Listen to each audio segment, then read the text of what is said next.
Little boy lost. I'm a little boy lost and alone in the woods. I do not know where to turn or where there is anything or anyone to guide me. His hair was stark white, more than a little reminiscent of Einstein.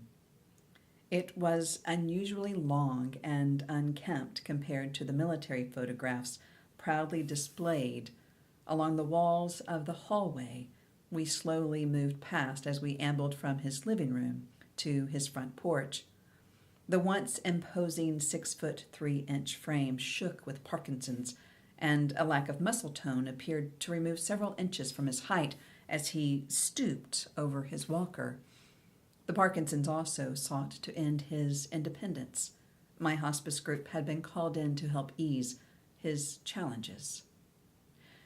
He spoke in a gentle, precise, and formal voice. He shared with me his pride at the appointed position as a reader of sacred texts during services in his faith community. It did not escape me that he once commanded legions as well as the spoken word, but his control was now slowly dissipating. We sat in lawn chairs on the brick and concrete rectangle that faced the street and enjoyed the sun and the purple popsicles he insisted on sharing with me. He became unusually quiet on this visit. Ordinarily, week after week, he peppered me with theological questions and attempted to debate various ideologies, philosophies, and doctrines. I would gently deflect, sharing my beliefs, and remind him that was not why I was there. But not today. Today, he was unusually quiet. He paused with a deep breath to compose the tremor that shook his voice, brought on by emotion, neurology, or perhaps both. He looked down at the purple puddle gradually forming between his feet on the concrete. That shift gave gravity the chance to finally pull the tears rimming the lids of his cerulean blue eyes over their edges. He didn't bother to hide or wipe them from his cheeks as he finally looked up at me and said, "I am like a little boy, lost and alone in the woods. I do not know where to turn or where there is anything or anyone to guide me. And I am afraid." Minutes passed as he turned and faced the fields in the distance.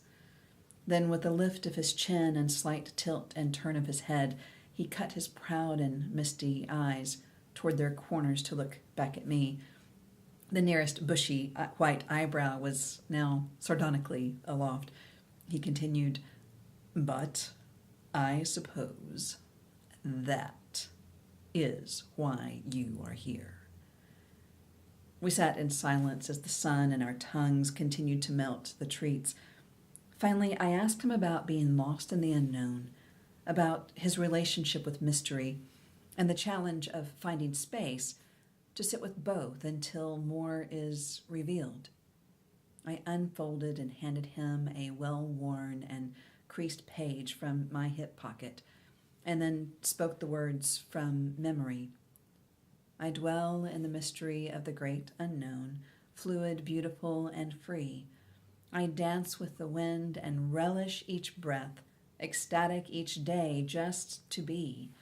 I sing with the joy of the planets and stars. I laugh with the waves and the sea, for I am the Spirit, forever unfolding, unbounded, eternal, and free. That is The Mystery by Donna Miesbach. "What do you think?" I asked. He turned the paper over, then once again, and traced the fuzzy edges and well-worn lines with his fingers. Finally, he smiled a bit sheepishly. "The part of me that likes to know, that has long loved the established nature of certainty and code and honor, liturgy and creed, absolutely hates it." Then, with an exhale of peaceful resignation, like The sigh that comes when we lie back into our favorite chair after a long day of work and surrender ourselves to rest. He said, "But I suppose it would be nice for once not to need to know." Maybe that's the final lesson this old colonel gets to learn. At his request, I prayed for his peace as he sought to feel the invisible presence of that which he believed held and carried him in the midst of those lonely and frightening woods until he found his way, or his way found him. It was humbling for this proud and distinguished man to admit his struggles and pain. It was challenging to make room inside myself to sit with him as he wrestled in slow silence. I had to quell my need to fill the space with questions. I got to consider his words quietly and walk beside him without needing to fix his pain or believe that I knew how to direct his journey. I just needed to simply be present with it, with him, and trust him to find his way. An offering of words here, an invitation there, but ultimately the path through the landscape was his and his alone. The good news? He didn't have to be alone as he found his way, and I was not alone as I joined him. As it turns out, the mystery of the great unknown, which can seem so overwhelming, isn't nearly as scary when we face it together.